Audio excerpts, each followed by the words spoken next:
Today we want you to see the kids and all the hard work that they've done. And I just want to also encourage you, thank you, to spend some time after worship service to really encourage each other afterwards. But I just want to say a few things real quick. And as I was thinking about our children, I was just thinking about a passage of Scripture in the Gospel of Matthew.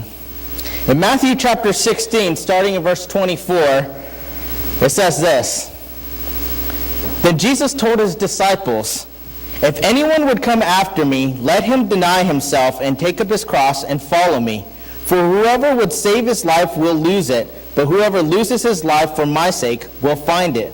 For what will it profit a man if he gains the whole world and forfeits his soul? Or what shall a man give in return for his soul?" You know, this is an important passage of Scripture, and this helps us to think about the kind of perspective we want to instill in our children and our grandchildren, our nieces, our nephews, and the children in the church. Because so oftentimes we kind of follow along the pattern of the world and this cultural acceptance that we want so much. We want to be liked by people. We want to be approved by people. And so we'll have this idea that we'll raise our kids in the same way that is acceptable to the world's standards.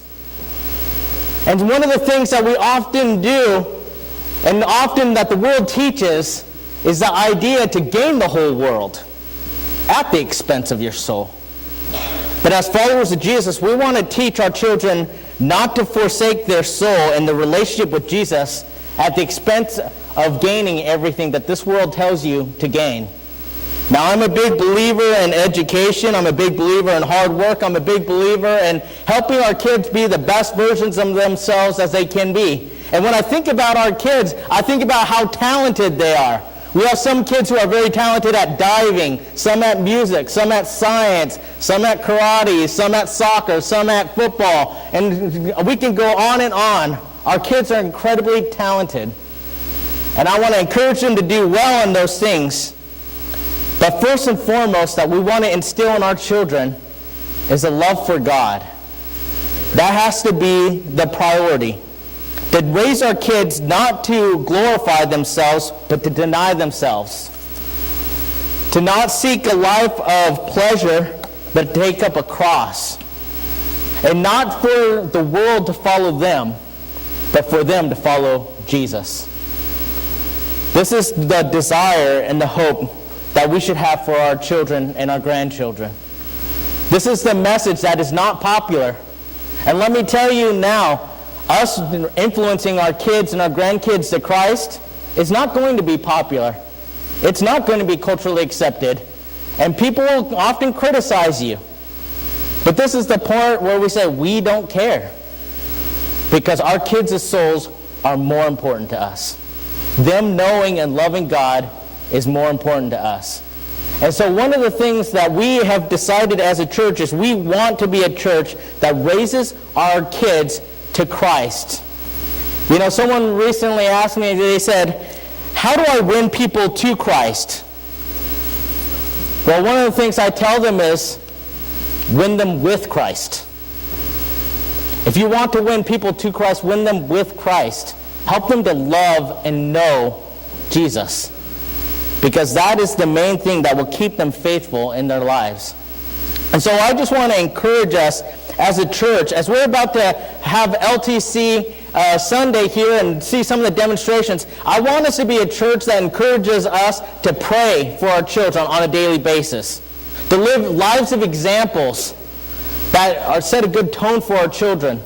To be in the Word so our kids see us in the Word. To have true doctrine so our kids know what truth really is in a world that tries to lie to them. Let us help our children to really see Jesus. You know, I really appreciated a comment made by Shirley this morning in class where she said the modern day philosophy, and it has been for decades and decades, even when a lot of us were younger, was the idea of, you know, I'll have fun for a while, and then when I'm old, I'll go to Jesus and be saved. But we know that life doesn't always work out that way. And I appreciate what Mark said in class as well, that we don't want to be like the world. And in fact, we want to be like Jesus, and in being like Jesus, we draw people to Jesus. And so, as we are going about today, I want us to think about how we can better influence our kids in the faith in Jesus Christ. And today they're going to be talking about the Gospel of Matthew. And I want to thank Randy and Olga and all the coaches, but especially the kids personally, for all their hard work. And so I just want to finish up with that. We're going to have a closing and an invitation song, and then we'll be able to see some of the things that the kids have done, and we can honor them. So at this time, I want to encourage you to rise up for our invitation song as we now stand and sing.